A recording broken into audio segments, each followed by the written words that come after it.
Kumusta, magandang umaga sa ating lahat mga kapwa ko ka-farmers, mga ka-viewers from Luzon, Visayas at Mindanao, pati sa abroad at ibang bansa.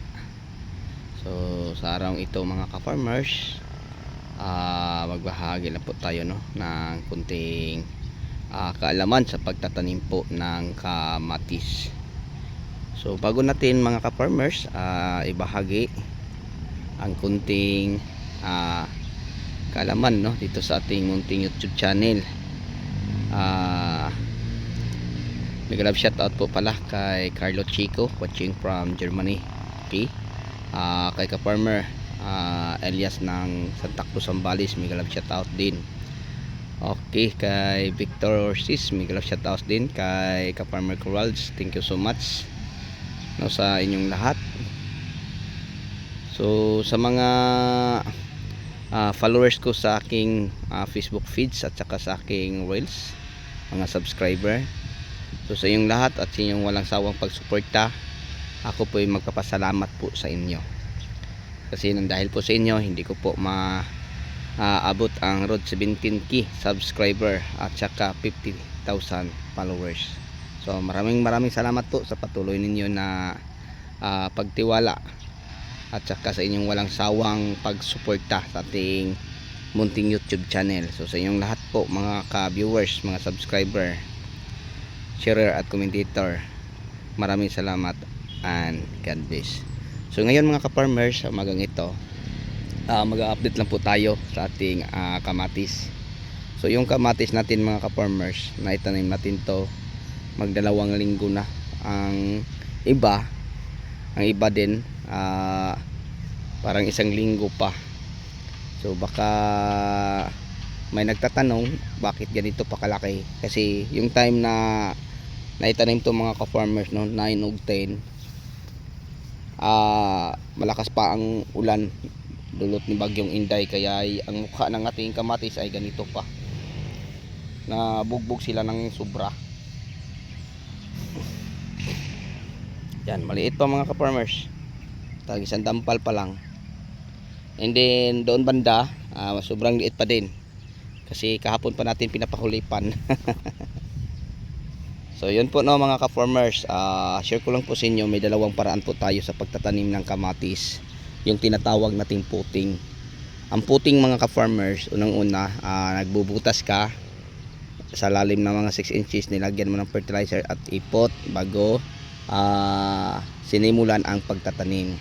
So ulitin ko, fertilizer, ipot, ilagay mo sa butas o hukay na lalim in 6 inches, and then takpan ng konting lupa, mga 1 inches to 2 inches.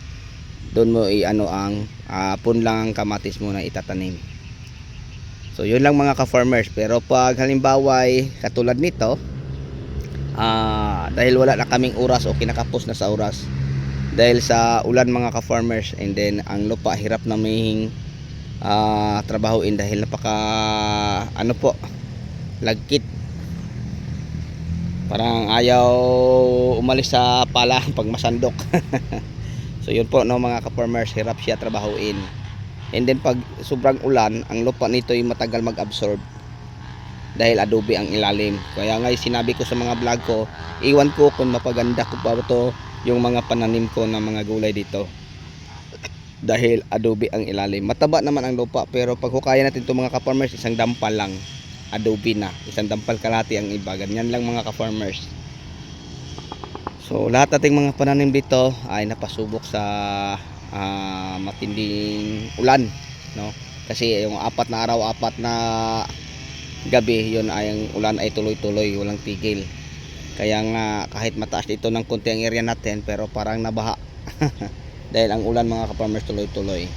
So ang ulan malapit mag isang linggo, pero yung iba umulan sa umaga, umulan sa tanghali, din hapon, ganyan lang. Pero yung 4 na araw mga ka-farmers, simula umaga hanggang hapon, wala kang makitang sikat ng araw. So ngayon mga ka-farmers, ang ating kamatis ay papadiligan natin ito ng fertilizer. So nakapagdilig na tayo din kaya nga medyo na siya konti. And then ang iba kahapon pa natin hinuhulip. Yan, maganda na siya mga ka-farmers, kasi nakapag fertilizer na po tayo. So ngayon mga ka-farmers, sobrang init na. And then buti nga kahapon, ng hapon na ambon, kaya nga kung tingnan natin medyo ang lupay basa, no? Pero sa totoo lang mga ka-farmers, iga ang ilalim nito, yan, no? Hindi nawala ang mga bitak-bitak. Yan. Naambon lang. Tama lang makakainom ang dahon sa ating mga kamatis. So ngayon mga ka-farmers, nagpapaumpisa na po tayong nagpapalagay ng pusti. Ayan, kita nyo, dami ng mga pusti dyan mga ka-farmers sa ating kamatis. Ito, lagyan pa to nila mamaya, baka bukas matapos na to mga ka-farmers, kasi dalawa lang ang nagbutas, hindi nag-spray pa. Pagkatapos ang naglagay ng kawayan, dalawa din. Nasa 1 hektarya to mga ka-farmers. So ano po, kulang kulang sa tao, kasi budget nila dito 2 araw, kahapon at saka ngayon. And then doon banda mga ka-farmers, mas maluwang compared sa ating tinatayuan. So may mga 3 linya pag matapos to, kasi nasa ano kapuste dito banda mga ka-farmers, 27 kalinya ganyan, at din naman mga ka-farmers ay 15 lang. So mas paano din compare doon. So pag matapos to, lagpas na sila sa kalahati, pero hanggang ano lang, almusal lang matapos na, and then lipat na sila din mga ka-farmers. So yun lang po siguro mga ka-farmers ang na-share ko po sa inyo patungkol sa pagtatanim po ng kamatis. So ito mga ka-farmers, na itanim natin to diretso, walang basal, walang puting.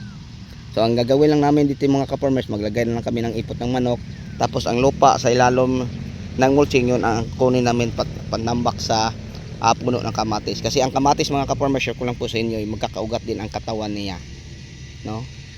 Magkakaugat din. Alam niyo ba mga ka-farmers, pag ako'y magtatanim ng kamatis, ano lang ako, hindi masyadong nagmumulching. Dahil pauwi ako Mindanao, tapos ang damoy sumibol na, ang punlay ay pwede nang itanim kasi malaki na. Sabi ng mga tauhan ko, may mulching man, gagamitin na lang natin para ang damoy hindi makakasibol. Ayan mga ka-farmers, iba na hindi natakpan, nakasibol, pero madali lang to mga ka-farmers. Kung i-schedule namin to, parang 1 araw lang tapos na to lahat. So yun lang. And then ngayon mga ka-farmers, nandito tayo sa ating sili.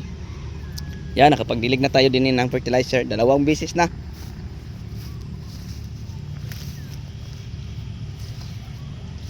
So hindi pa nag-epekto ang pangalawang dilig natin sa fertilizer. Pero maganda ng tingnan talbos mga ka-farmers, oh. Yan. And then malaki-laki na sila ng konti, oh. Malapad ang dahon lang. So ang ating sili. So yung damo, ganun pa rin mga ka-farmers, pwede ra to ipala. Ganun din ang ating bell pepper, no? Ito ang ating siling sigang, doon ang ating bell pepper. So sa mga siling sigang farmers, abangan nyo lang palagi din kasi may tips na po tayo din kung paano ginagawa, kung paano magtanim ng siling sigang. So ito mga ka-farmers, puting to, may basal to. Hinuhukay natin to sa lalim ng mga 6 inches, nilagyan natin ng fertilizer na Unique 16, Mega Multiplan Vitamin, Dupos at saka Wukosim Granule, kasi yun po ang ganda pang puting. And then ipot, pagkatapos tinambakan ng kunting lupa bago na itanim yung punla na ito, no? Tinakpan ng mulching, tapos tinaniman ng siling sigang. Ganon din sa ating bell, may puting to, pero yung ano natin mga ka-farmers, parang hindi pa nakakarating ang ugat ng ating mga siling sigang, kaya nga hindi pa masyadong lumaki. So nasa ano pa to mga ka-farmers, 13-14 to na itanim. Ano ta ngayon, parang mga 10 to 11 days, basta 2 beses na napaliligan natin to nakarang araw ng fertilizer, kaya maganda-ganda ng tingnan. So yun mga farmers ang sinasabi ko na pinapahulay pa natin yan. So yan, may ipot na to mga ka-farmers, nilagyan nila paikot sa puno. Maliit pa mga ka-farmers. Kahapon pa lang to na pahuli pa natin. Yan. So may ipot na to ng manok. nilagay nila paikot. So yun lang mga ka-farmers, mga ka-viewers, maraming salamat po lalo na sa aking mga subscriber at sa inyong walang sawang pagsuporta at panonood palagi sa ating munting YouTube channel. So hanggang sa muli, ako na po ay magpapaalam. So abangan nyo lang mga susunod nating upload mga ka-farmers. Diyan lang po, bye bye and God bless.